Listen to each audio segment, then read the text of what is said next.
ಸಾಹಿತಿಗಳ ಪರಿಚಯ.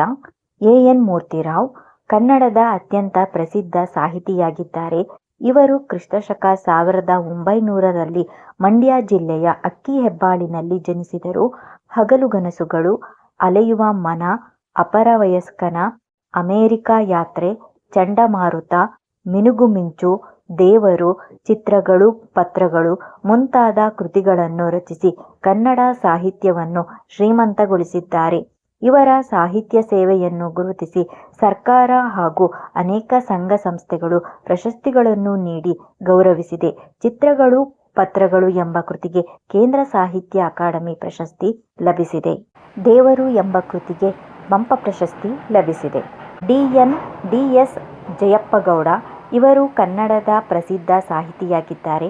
ಇವರು 1947ರಲ್ಲಿ ಚಿಕ್ಕಮಗಳೂರು ಜಿಲ್ಲೆಯ ಮೂಡಿಗೆರೆ ತಾಲೂಕಿನ ದಾರದಹಳ್ಳಿಯಲ್ಲಿ ಜನಿಸಿದರು.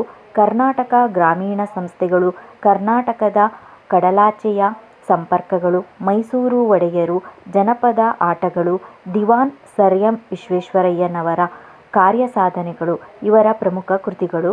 ಇವರ ಸಾಹಿತ್ಯ ಸೇವೆಯನ್ನು ಗುರುತಿಸಿ ಅನೇಕ ಸಂಘ ಸಂಸ್ಥೆಗಳು ಸರ್ಕಾರ ಪ್ರಶಸ್ತಿಗಳನ್ನು ನೀಡಿ ಗೌರವಿಸಿದೆ. ಕರ್ನಾಟಕದ ಕಡಲಾಚೆಯ ಸಂಪರ್ಕಗಳು ಕೃತಿಗೆ ಕರ್ನಾಟಕ ಸಾಹಿತ್ಯ ಅಕಾಡೆಮಿ ಪ್ರಶಸ್ತಿ ಲಭಿಸಿದೆ.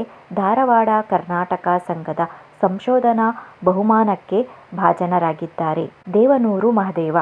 ದೇವನೂರು ಮಹದೇವ ಕನ್ನಡದ ಅತ್ಯಂತ ಪ್ರಸಿದ್ಧ ಸಾಹಿತಿಯಾಗಿದ್ದಾರೆ. ಅವರು ಕ್ರಿಸ್ತಶಕ 1948 ಮೈಸೂರು ಜಿಲ್ಲೆಯ ನಂಜನಗೂಡು ತಾಲೂಕಿನ ದೇವನೂರು ಎಂಬ ಹಳ್ಳಿಯಲ್ಲಿ ಜನಿಸಿದರು. ಇವರು ಎದೆಗೆ ಬಿದ್ದ ಅಕ್ಷರ, ಕುಸುಮಬಾಲೆ, ದ್ಯಾವನೂರು, ಒಡಲಾಳ, ಗಾಂಧಿ ಮತ್ತು ಮಾವೋ, ನಂಬಿಕೆಯ ನೆಂಟ, ನೋಡು ಮತ್ತು ಕೂಡು ಮುಂತಾದ ಪ್ರಮುಖ ಕೃತಿಗಳನ್ನು ಬರೆದಿದ್ದಾರೆ. ಇವರ ಸಾಹಿತ್ಯ ಸೇವೆಯನ್ನು ಗುರುತಿಸಿ ಅನೇಕ ಸಂಘ ಸಂಸ್ಥೆಗಳು ಸರ್ಕಾರ ಪ್ರಶಸ್ತಿಗಳನ್ನು ನೀಡಿ ಗೌರವಿಸಿದೆ.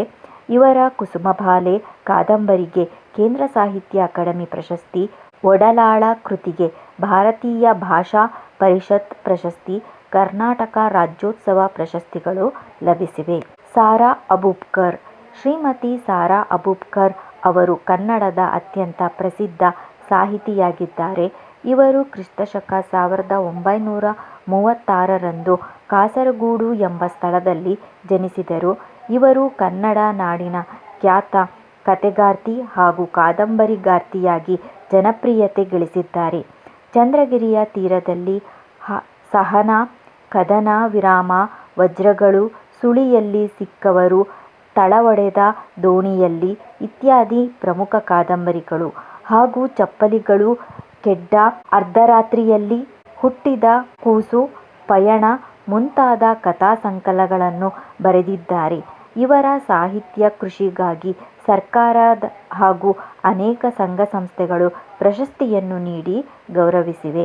ಕನ್ನಡ ಸಾಹಿತ್ಯ ಪರಿಷತ್ತಿನ ನೃಪತುಂಗ ಪ್ರಶಸ್ತಿ ಸಹ ಇವರಿಗೆ ಲಭಿಸಿದೆ. ದ. ರಾ ಬೇಂದ್ರೆ ಅಂಬಿಕಾತನಯ ದತ್ತ ಎಂಬ ಕಾವ್ಯನಾಮದಿಂದ ಪ್ರಸಿದ್ಧರಾಗಿರುವ ದತ್ತಾತ್ರೇಯ ರಾಮಚಂದ್ರ ಬೇಂದ್ರೆಯವರು ಕ್ರಿಸ್ತಶಕ 1896ರಲ್ಲಿ ಧಾರವಾಡದಲ್ಲಿ ಜನಿಸಿದರು. ನವೋದಯ ಕನ್ನಡ ಸಾಹಿತ್ಯದ ಪ್ರಮುಖ ಕವಿಗಳಲ್ಲಿ ಒಬ್ಬರಾದ ದ. ರಾ ಬೇಂದ್ರೆಯವರು ಗರಿ, ಕೃಷ್ಣಕುಮಾರಿ, ಉಯ್ಯಾಲೆ, ಸಖಿಗೀತ, ನಾದಲೀಲೆ, ಮೇಘದೂತ, ಗಂಗಾವತರಣ, ಸೂರ್ಯಪಾನ, ನಗೆಯ ಹೊಗೆ, ಸಾಹಿತ್ಯದ ವಿರಾಟ ಸ್ವರೂಪ ಮೊದಲಾದ ಕೃತಿಗಳನ್ನು ರಚಿಸಿದ್ದಾರೆ. ಇವರ ಅರಳು ಮರಳು ಕವನ ಸಂಕಲನಕ್ಕೆ ಕೇಂದ್ರ ಸಾಹಿತ್ಯ ಅಕಾಡೆಮಿ ಪ್ರಶಸ್ತಿ, ನಾಲ್ಕು ತಂತಿ ಕವನ ಸಂಕಲನಕ್ಕೆ ಜ್ಞಾನಪೀಠ ಪ್ರಶಸ್ತಿ ಲಭಿಸಿದೆ. ರನ್ನ ಸ.ಶ್. ಸುಮಾರು 949ರಲ್ಲಿ 10ನೆಯ ಶತಮಾನದಲ್ಲಿ ಬಾಗಲಕೋಟೆ ಜಿಲ್ಲೆಯ ಮುಧೋಳಲು ಈಗಿನ ಮುಧೋಳ್ ಎಂಬಲ್ಲಿ ಜನಿಸಿದರು. ಇವರ ತಂದೆ ಜೀನವಲ್ಲಭ, ತಾಯಿ ಅಬ್ಬಾಲಬ್ಬೆ. ಈತನು ಸಾಹಸ ಭೀಮ ವಿಜಯಂ ಅಥವಾ ಗದಾಯುದ್ಧ, ಅಜಿತ ತೀರ್ಥಂಕರ ಪುರಾಣ ತಿಲಕಂ, ಪರಶುರಾಮ ಚರಿತಂ, ಚಕ್ರೇಶ್ವರ ಚರಿತಂ ಎಂಬ ಕಾವ್ಯಗಳನ್ನು ಬರೆದಿದ್ದಾರೆ. ರನ್ನಕಂದ ಎಂಬ ನಿಘಂಟನ್ನು ಬರೆದಿರುವುದಾಗಿ ತಿಳಿದುಬರುತ್ತದೆ. ರನ್ನನು ಚಾಲುಕ್ಯ ದೊರೆ ತೈಲಪನ ಆಸ್ಥಾನದಲ್ಲಿದ್ದು ಆತನಿಂದ ಕವಿಚಕ್ರವರ್ತಿ ಎಂಬ ಬಿರುದನ್ನು ಪಡೆದಿದ್ದಾರೆ. ಕುವೆಂಪು ಕಾವ್ಯನಾಮದಿಂದ ಪ್ರಸಿದ್ಧರಾದ ಕುಪ್ಪಳ್ಳಿ ವೆಂಕಟಪ್ಪ ಪುಟ್ಟಪ್ಪ ಇವರು ಶಿವಮೊಗ್ಗ ಜಿಲ್ಲೆಯ ತೀರ್ಥಹಳ್ಳಿ ಸಮೀಪದ ಕುಪ್ಪಳ್ಳಿಯವರು. ಕ್ರಿಸ್ತಶಕ 1904ರಲ್ಲಿ ಜನಿಸಿದರು.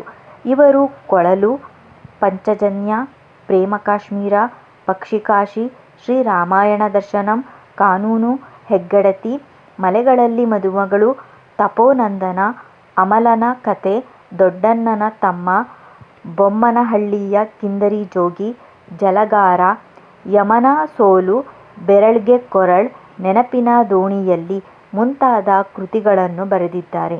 ಇವರಿಗೆ ಶ್ರೀರಾಮಾಯಣ ದರ್ಶನಂ ಮಹಾಕಾವ್ಯಕ್ಕೆ ಕೇಂದ್ರ ಸಾಹಿತ್ಯ ಅಕಾಡೆಮಿ ಪ್ರಶಸ್ತಿ ಮತ್ತು 1968ರಲ್ಲಿ ಭಾರತೀಯ ಜ್ಞಾನಪೀಠ ಪ್ರಶಸ್ತಿ, 1988ರಲ್ಲಿ ಪಂಪ ಪ್ರಶಸ್ತಿ, 1992ರಲ್ಲಿ ಕರ್ನಾಟಕ ರತ್ನ ಪ್ರಶಸ್ತಿ ಲಭಿಸಿದೆ. 1964ರಲ್ಲಿ ರಾಷ್ಟ್ರಕವಿ ಬಿರುದಿಗೆ ಪಾತ್ರರಾಗಿದ್ದಾರೆ. ಪಂಪ ಕನ್ನಡದ ಆದಿಕವಿ ಎನಿಸಿಕೊಂಡ ಮಹಾಕವಿ ಪಂಪನು ಕ್ರಿಸ್ತಶಕ ಸುಮಾರು 902ರಲ್ಲಿ ವೆಂಗಿಮಂಡಲದ ವೆಂಗಿಪಳು ಎಂಬ ಅಗ್ರಹಾರದಲ್ಲಿ ಜನಿಸಿದರು.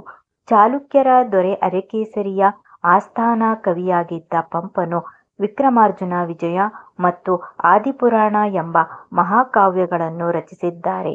ಕನ್ನಡದ ರತ್ನತ್ರಯದಲ್ಲಿ ಒಬ್ಬನಾಗಿದ್ದ ಈತನಿಗೆ ಸರಸ್ವತಿ ಮಣಿಹಾರ, ಸಂಸಾರ ಸಾರೋದಯ, ಕವಿತಾ ಗುಣರ್ಣವ ಎಂಬ ಬಿರುದುಗಳು ಇವೆ. ಇಷ್ಟು ಕವಿಗಳ ಕವಿಕಾವ್ಯ ಪರಿಚಯಗಳನ್ನು ನೀವು ಕಲಿತರೆ ಸಾಕು. SLCಯಲ್ಲಿ ಬರುವ ಕವಿಕಾವ್ಯ ಪರಿಚಯದ 3 ಅಂಕ ನಿಮ್ಮದಾಗುತ್ತದೆ. ಈ ಮಾಹಿತಿ ನಿಮಗೆ ಇಷ್ಟವಾಗಿದ್ದರೆ ಲೈಕ್ ಮಾಡಿ, ಸಬ್ಸ್ಕ್ರೈಬ್ ಮಾಡಿ ಹಾಗೂ ಅಗತ್ಯ ಇದ್ದವರಿಗೆ ಶೇರ್ ಮಾಡಿ. ನೋಡಿದ್ದಕ್ಕೆ ಧನ್ಯವಾದಗಳು.